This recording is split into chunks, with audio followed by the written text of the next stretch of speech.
What if I told you that the most powerful people in history never played fair? That the secret to dominance isn't just intelligence or talent, but something much darker? You've been lied to about power your whole life.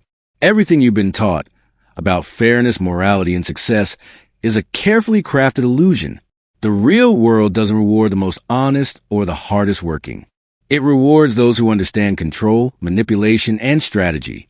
And no one exposed these brutal truths better than Niccolò Machiavelli. His teachings have been used by rulers, CEOs, and world leaders for centuries. But here's the real question. Are you willing to use them? Because by the end of this video, you'll understand Machiavelli's dark strategies for power, strategies that can make you truly unstoppable. But be warned, once you learn them, there's no going back. Are you ready? Let's begin. Niccolò Machiavelli, the Renaissance political strategist, was feared for a reason. His book, The Prince, became a guide for rulers, CEOs, and even criminals. He believed that morality was a weakness and that true power belonged to those willing to manipulate, deceive, and outthink their enemies. But what if I told you that these dark principles aren't just for kings?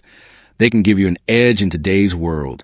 By the end of this video, you'll understand Machiavelli's most dangerous strategies and how they can be applied, ethically or not, to make you unstoppable.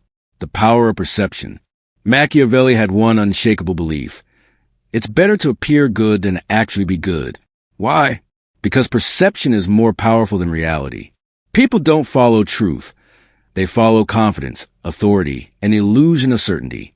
Take a moment and think, how many leaders, influencers, or billionaires actually live by the morals they preach? Probably fewer than you'd like to believe. But that doesn't matter, because the masses rarely question a leader who looks the part. Machiavelli understood this. Power isn't about being good. It's about being seen as good. Look at modern politicians. Their entire careers depend on crafting an image of honesty, strength, and vision, even when reality tells a different story. CEOs do the same, using PR teams to shape their public persona while making ruthless decisions behind closed doors. Because here's the uncomfortable truth. People don't want the truth. They want a leader who makes them feel safe, inspired, or entertained. Think about some of the world's most successful figures, whether in business, politics, or entertainment. Their power doesn't come from what they do, but how they are perceived. And that brings us to you. Do you know how others perceive you? Are you unknowingly being controlled by someone who understands a strategy better than you? Or worse, are you letting perception dictate your reality instead of using it to your advantage? Because in the end, the person who controls perception controls power. Now let's go even deeper. Fear versus love, which one truly wins? Fear versus love, which one wins? Machiavelli's most infamous rule is simple. It is better to be feared than loved. But why? Because human nature is predictable. Fear creates respect. Love breeds entitlement. When people fear you, whether in business, leadership, or personal life, they think twice before taking advantage of you. They respect your boundaries. But when they love you, they often assume they can walk all over you. Kindness, when given without limits, is mistaken for weakness. Look at history. Julius Caesar was adored by his people, but that love didn't stop his closest allies from assassinating him. Meanwhile, leaders like Genghis Khan and Napoleon commanded both respect and fear, and they reshaped the world. Even in modern times, Steve Jobs was known for his ruthless leadership. He wasn't loved by his employees, but they respected him enough to help him build one of the most powerful companies in history. And here's the key insight. Being feared doesn't mean being cruel. It means being respected. It means setting boundaries so firm that people know there will be consequences for crossing you. So ask yourself, would you rather be respected or liked? Because the two rarely come together. The art of strategic deception. Machiavelli had one golden rule. Never let them see your next move. Predictability makes you weak. The moment people can predict your actions, they can control you.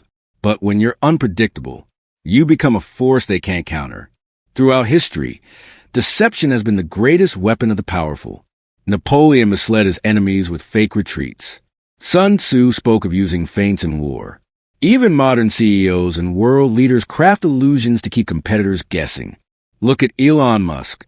One moment, He's supporting Bitcoin. Then suddenly he's denouncing it. His tweets alone can crash or skyrocket entire markets. Why? Because he controls perception. His unpredictability makes him impossible to outmaneuver. Every move you make should serve a purpose. Sometimes to distract, sometimes to mislead, and sometimes to quietly build strength while the world underestimates you. So, ask yourself, have you ever been outplayed by someone who used a strategy against you? Here's the brutal truth. The world does not reward honesty. It rewards strategy. People are taught to play fair, to be open, to be good. But history proves time and time again, those who blindly follow the rules get left behind. The ones who rise to the top, they don't just work hard. They work smart. They manipulate perception. They control narratives. They never reveal their full intentions. Think about it. Do you really believe that billionaires, world leaders, and powerful figures got there just by being honest? No. They understood the game of power and played it better than anyone else. And now, the real question is, are you willing to do the same? Or will you keep believing in a system designed to keep you powerless? Now you have a choice. Will you remain naive to the way power operates? Or will you start thinking strategically, reading between the lines, and positioning yourself for success? Machiavelli didn't write The Prince as a fairy tale. He wrote it as a survival manual. So the question is, are you ready to use it? Let me know in the comments. Do you believe in Machiavelli's principles, or do you think morality should always come first? And if you want more insights into the psychology of power, check out this next video, because the game is just beginning.